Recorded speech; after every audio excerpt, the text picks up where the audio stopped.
ఏం మాట్లాడవేంటి పున్నాగా? పున్నాగా, పున్నాగా, ఎక్కడికి వెళ్ళావు?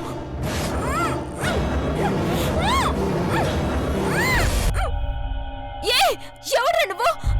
పున్నాగా, పున్నాగా, ఇప్పుడేం చేయాలి? పున్నాగని ఎవరు లాక్కెళ్ళారు? ఈ విషయం వెంటనే మావయ్యకి చెప్పాలి. పున్నాగా,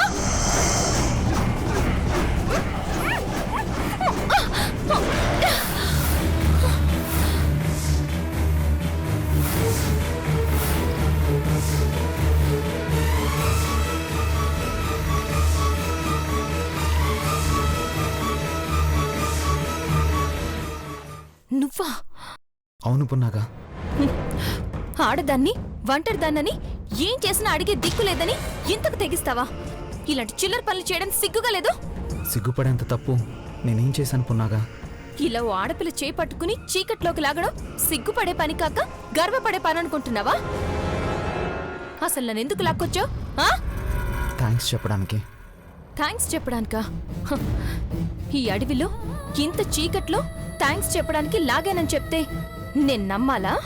నిన్ను నమ్మించాలని చెప్పలేదు, నేను నమ్మాను కాబట్టి చెబుతున్నాను. నువ్వు ఆ రోజు ఆ పాము నుండి నన్ను కాపాడకపోయింటే నేను నీ ముందు నించొని ఉండేవాడినే కాదు. నిన్ను ప్రేమ భిక్ష పెట్టమని అడిగితే నువ్వు నాకు ప్రాణభిక్ష పెట్టావు.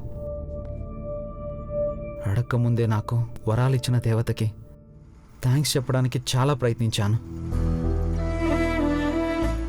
కానీ నా దేవత నాకు అవకాశం ఇవ్వలేదు. అందుకే నేను చీకట్లో రావాల్సి వచ్చింది. బదులుగా కృతజ్ఞత తప్ప సిగ్గుపడే పని చేయలేదని అనుకుంటున్నాను. Anyway thanks. అయితే నీకు కూడా థ్యాంక్స్. ఎందుకు? గుళ్ళో పూజారికి దొరకకుండా నన్ను కాపాడినందుకు. అది నా బాధ్యత, థ్యాంక్స్ అక్కర్లేదు. మనిషిగా నిన్ను కాపాడడం నా ధర్మం, దానికి థ్యాంక్స్ అక్కర్లేదు. నేను కాపాడింది మనుషుల నుండి, నువ్వు కాపాడింది మృత్యువు నుండి. నేను చేసిన సహాయం ఎవరైనా చేస్తారు, కానీ నువ్వు తప్ప ఎవ్వరూ చేయలేరు.